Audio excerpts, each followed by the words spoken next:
Greetings, our Hebrews, like brothers and sisters. This is the high priest, A.L.D. Smith, the watchman on the wall. Family, as always, grab that King James. But first and foremost, I want to give a shout out to the whole family. Happy Sabbath, Israel. Oh, family, we got a fine teaching. Oh, the Most High is good to we, his people. I tell you, the Most High, oh, I tell you, I just love him so much, boy. I just want to obey everything that he says. We want to do that which is right before our God. All praise, all praise. Now, family, now, as I stated, we got a fine teaching. I think I named this one something along these lines. What about time, or what is time? And family, after I explain this to you guys, you're gonna see everything in a different way. I mean, you're gonna be on a different level. You're gonna be on a different vibration. You're gonna be on a different level of consciousness after you receive this teaching today, and you're gonna see that everything that we have been taught, is nothing more than a fabrication, and it's more than meets the eye what we're gonna see today. I mean, it's gonna it's gonna it's gonna revolutionize all your thinking. It's gonna change the dynamics of the way you look at things, the way you hear things, the way you see things, even the way you communicate with others. Because you're gonna see that, man. I mean, I never saw it like that. But today you are. Your level of consciousness is going to be supercharged. I'm gonna explain this to you, and I don't want to lose anyone in the transition. So I'm asking you guys to please pay very close attention to what is being said, and at the same time, I want you guys to be very, very attentive, and I want you to think, most of all, think about it.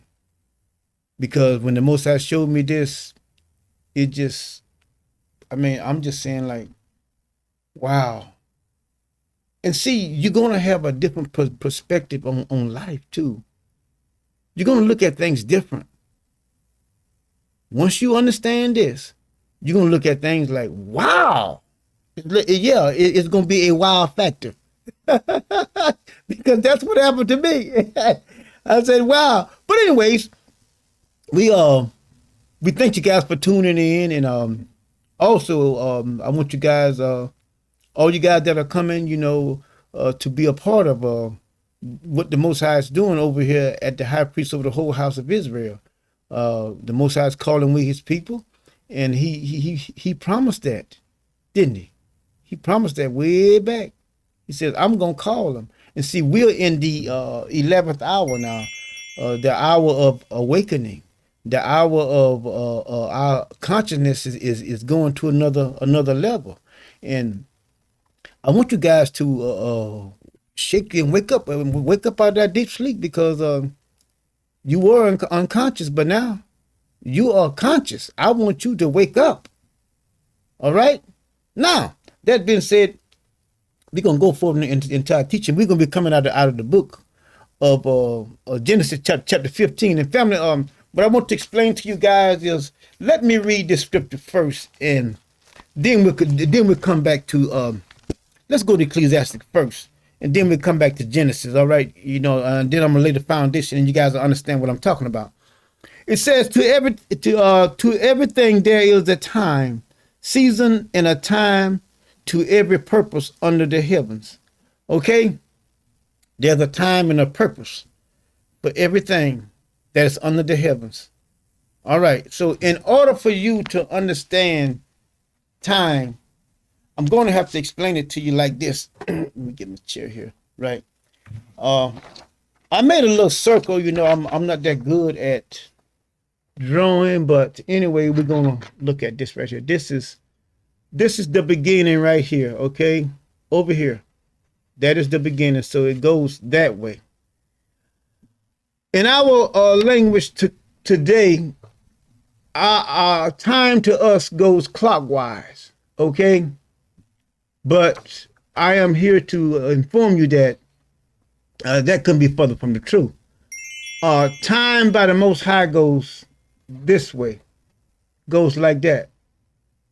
And as I go into the teaching and I begin to explain the way time works with the Most High, you'll understand what it's saying, okay?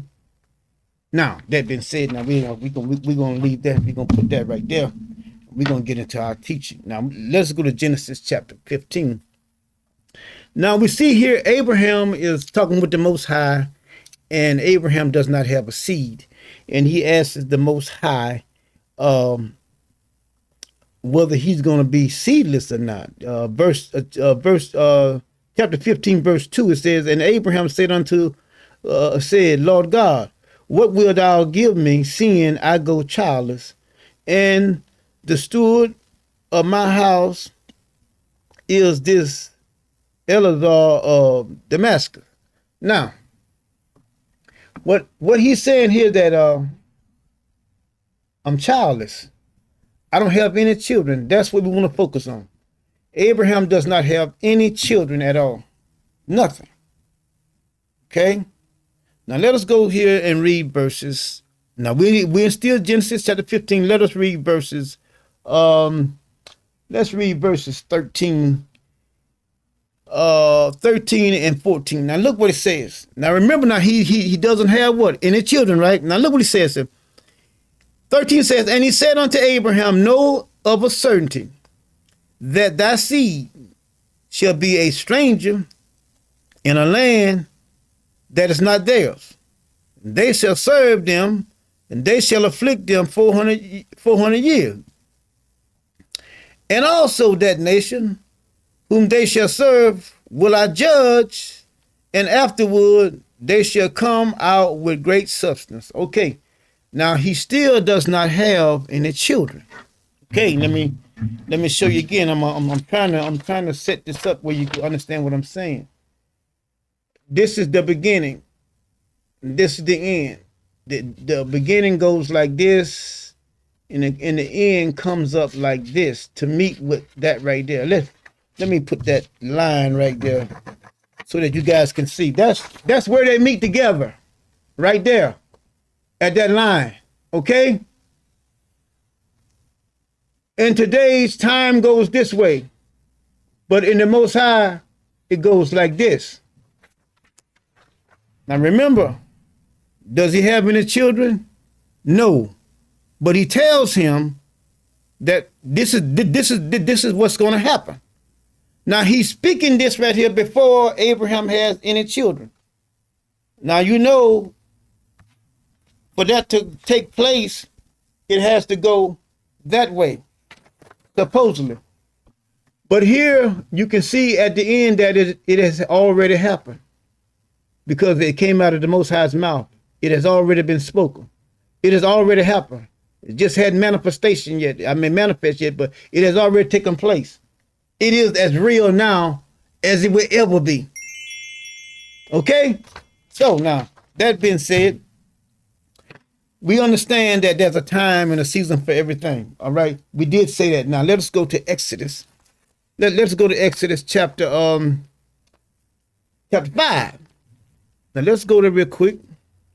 Exodus chapter 5, and we're gonna read that. Now we're gonna take our time with this. So nobody needs to get in a rush. We're gonna take our time with Exodus chapter 5. Now let us read verses 2. We're going to read verses 2, 3, 4, 5, and we're going to go on down to verse 14. Now watch it right here. And Pharaoh said, who is the Lord that I should obey his voice to let Israel go? I know not the Lord, neither will I let Israel go. Now see, now he's saying that I know not this Lord that you was talking about, neither will I let them go. Now we see. Now let us jump on down here now, and we'll see here. Now let's jump down to verse 7. It says, you should no more give people straw. Now he's making their jobs hard. And then he tells them that they got to complete all their work in the same amount of time. You go get your own straw and all this right here. But I'm not going to go all the way into that, because we're going to just give you a brief overview of what we're talking about. You guys know the story. Uncle Moses went down there and bought the Israelites out. And the Most High said he bought them out with a mighty hand. Now, that being said, you can see clearly that there already exists when the Most High promised him that. And it did take place. It did take place sometime later. We don't know the exact, but everything that he said came to pass just like he said it. Now, let us look at let us stay in the book of Ecclesiastes. Let's go back there. Let me get that real quick. Ecclesiastes. Let's go there. Now I'm gonna show you guys Ecclesiastes chapter 3. Now let's look at this time right here now. All right.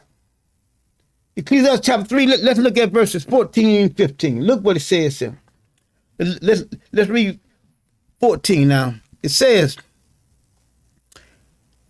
I know that whatsoever God doeth, it shall be forever. Y'all see that? Nothing can be put to it. In other words, it can't be changed.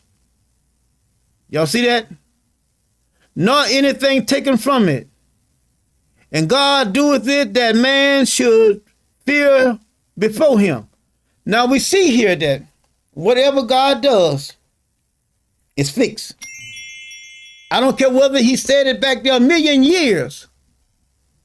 It is fixed. It is as real as it's going to ever get. But we're saying that in the process of time, it's going to come here. This is this. All right? Can you see it? The beginning is the end. That's why he says, I am Alpha and Omega. I am the beginning and the end. Why? Because the beginning is the end. This is what you call time. But what you start with here is the same thing that you're going to end with here. The end is the what? Beginning. He spoke this about Israel in the beginning, and the beginning was the end. The end is the beginning. He told them what the end game was going to be. At what? The beginning. See, so once you realize what the Most High has said about you concerning you and I, you know that he said he has a plan for us in Jeremiah. I think Jeremiah 29:11. I think that's where it said, but y'all can look it up. He says, my plan for you. Now you think about this. When someone plans something, to them in their mind, it's already carried out. That's why if a person plans on killing someone and they kill them and say, well, you planned this, then the charges are compounded. We have to understand that everything that we see and everything that we go through is already premeditated.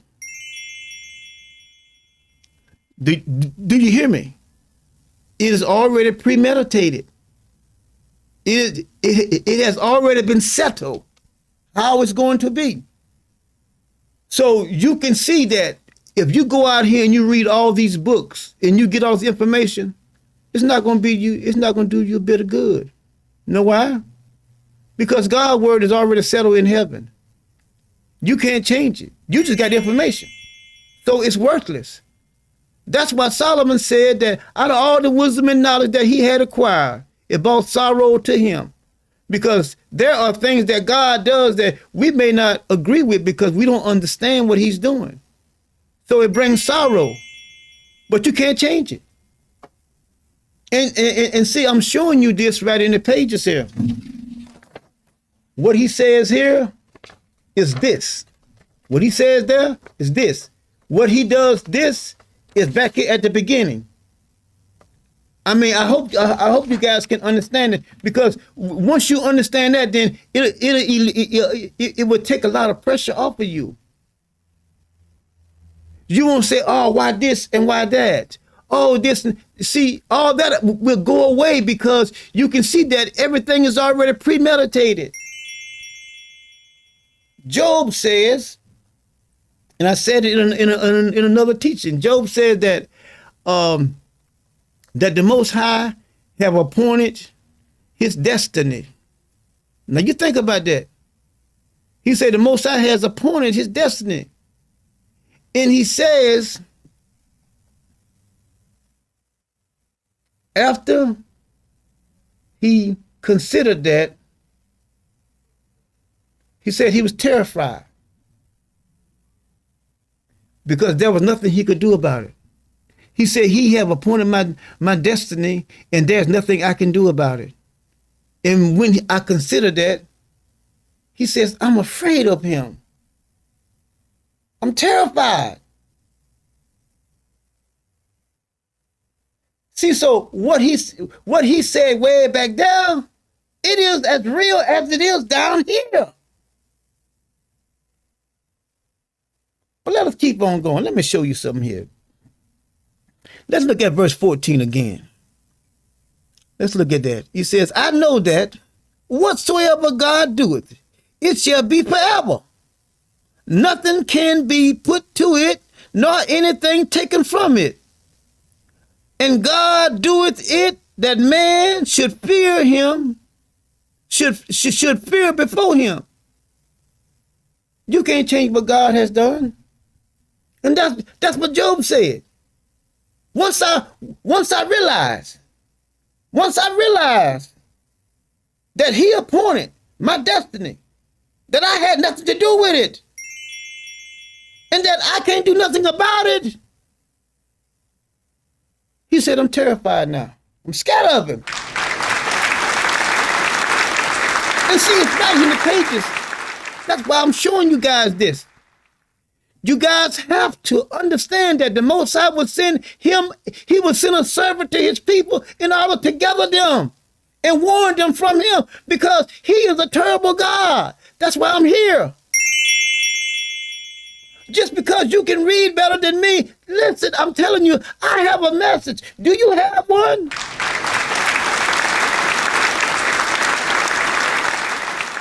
I mean, I'm showing you. Some of y'all need to go and listen at the, what's the name? Y'all making it complicated. It's not complicated, it's simple. Once you see this, you can't change it. And look what he says here. That which has been is now.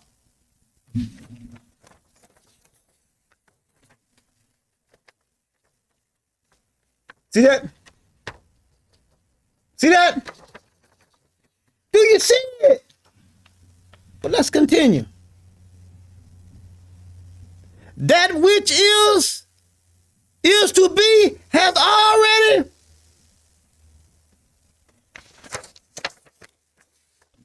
That right there is right there. This is right there. This here, right here, is there. Can y'all see the paper? This is there. There is this. Now let's finish. It says, which to be has already been, and God requires that which is. See that? Do you see it? He requires that there.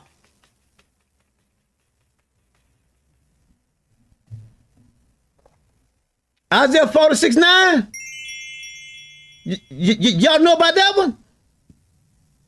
He said, I declare. See that? E-N-D. From what? See that? Do you see it? It's right in the pages. I'm not making up anything. I'm trying to help all my family. He told me, go and warn them of me. Ezekiel 33, starting with verse 7.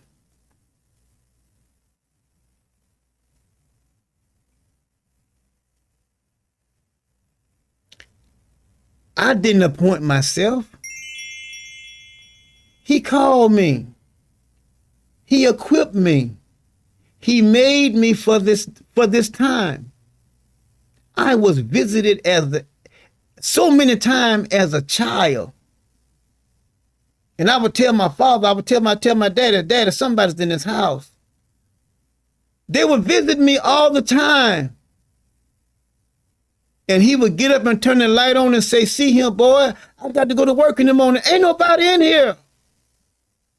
He would tell me, lay your ass down. You call me again, I'm going to tear your ass up. Those are his exact words. And he's been dead since 1975 or 76. I still remember just like it was yesterday. The Most High was equipping me for this day and this time. I didn't make this up. I just didn't start something. I was given an assignment. Now look what he says. He says, God required that which is past. It's final. It is fixed. Long ago, your future and my future was already fixed way back there. It's already fixed. It was already discussed. He had already said it out of his mouth how it was going to play out. You have nothing, and I repeat, you got nothing to do with it. It is premeditated. It's already been made up. That's why it says you can't add nothing to it and you can't take away. Because it has already been decided. Let's keep on. Let's look at 15. We did 15. Okay, all right. Now, God does the same thing over and over. That's why he says he requires the past. He does the same thing over and over. See, so we can stop all of this talking about we go march somewhere, because that's not how our ancestors came out of captivity. They didn't. The Most High delivered them. Each time they were the Philistines, they were the Chaldeans, they were with whatever nation. They didn't go marching and say, we're the Hebrew Israelites. We did this and we died. We're not going to stand for it. Listen, let me tell you something. They have been misinformed. I don't even know whether they are the Most High's people or not. I don't. Because they should follow protocol. All through the scriptures, the Most High tells Israel what? To wait on the Lord. Be of a good courage. I say wait. Why would the writer say, I say wait, if it wasn't so important for us to wait for him? But oh no, we know the Hebrew Israelites are black now, so we're going to march. We're going to tell them this and we're going to tell them that. You're making a grave mistake, because the Most High God is not with you. He's not with you. Because everything is done for a time and a season. You pick a fruit before its time, it's not ripe.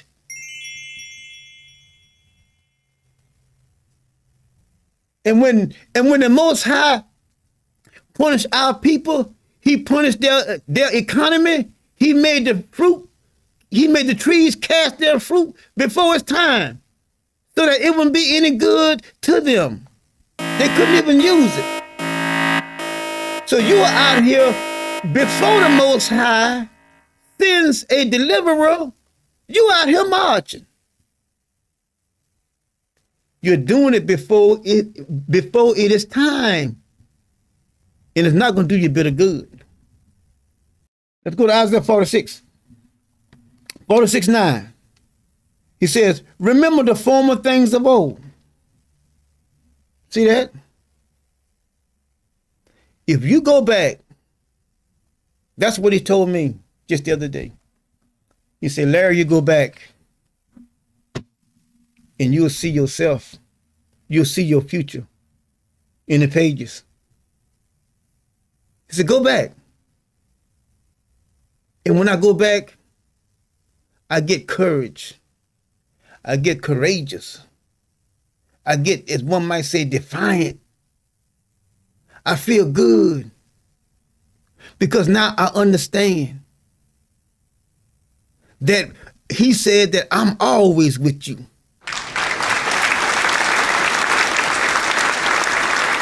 That's why I'm taking you back, because there's some critical times that are coming. There are going to be some terrible things that are going to this planet is going to face. But if you don't know, if you won't go back with me and let me show you where you can be courageous, where you can be defiant, if one might say, where you can have courage and you won't be afraid and you won't be all fearful, but you will say, my God is with us. Through all of this, you will see him and not yourself. Now let us see here. Now let us look at this. Now Isaiah 46:9. He said, remember the former things of old, for I am God, and there is none else. I am God, and there is none like me, including Jesus, including any of them out there. He said, they ain't like me. They are not like me. I am God. Now look what verse 10 say. Declaring the end. I'm saying. And look, I've been saying this. Listen, I've been saying the same thing since ancient time. That ain't nobody but me. I've been saying this. But this is how time works. This is how I do things. I declare. See that? This is how I look at time. I look at time like this. And when you look at time like the Most High, you won't be so fearful. You won't be so afraid.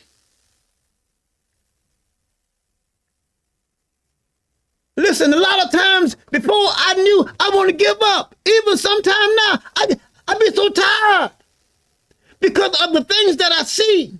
And I be saying, Father, when? How long are you going to allow our enemies to triumph over us? How long, Father? How long? But this is how he does time. He doesn't do time like that. He does time like this. Look what it says right in the pages. He says, declaring the end from the beginning. I am telling you about this out the gate. That's how I tell time. I'm telling you, family, it's right in the pages. Now let us finish this verse and then we're going to break off. I declare the end from the beginning. And from ancient time, the things that are not yet done, saying, my counsel, what I say, what I say, what I said, what I have said, what I have said, shall stand. And I would do all my pleasure. I would do everything that I said I was going to do about you. That's my pleasure. When I sent you in the battle, I told you I was going to be with you. And you defeated all the nations. When I had you out in the wilderness, I caused you to hunger so that I could feed you. When I had you out in the wilderness, I caused you to thirst so I could give you drink. I am God. There is none other. There is none other.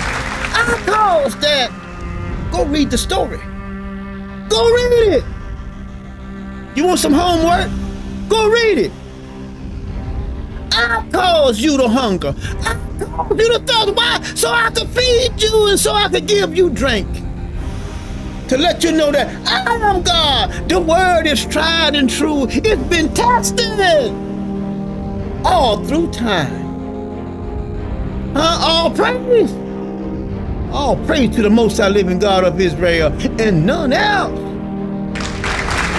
Now, family, we're going to close here, okay? I want you guys to think about it. Ponder. Imagine. Seek it out and see is it right. Try it on. Walk around with it. Sleep with it. Eat with it. And see is it right for you. As the writer said, and I repeat it again, oh, taste and see that the Lord is good. Try it out. Try it out. The only way you gonna know whether that the word that the Lord is good is you got to try it. You gotta try it. You gotta try him. Try him and trust him and see. Will he come through? I know he will. I know he will. You know why? Because he have done it for me on numerous occasions. Numerous occasions I was counted out. Yeah. They had talk about cutting the silver cord on me many a times. I'm still here. I'm sitting in this chair right now before you guys. Still here. Why? Because of his word is true. We're going to close, y'all, right, family? All right. I want you guys to think about it. Okay? Enjoy the Sabbath. Try to get some rest.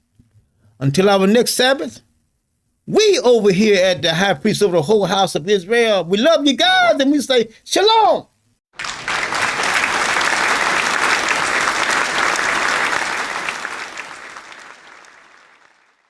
If you like to help further the Most High cause, we have Cash App, PayPal, and a P.O. Box. Details are in the video description, along with submitting an altar request. Shalom, family.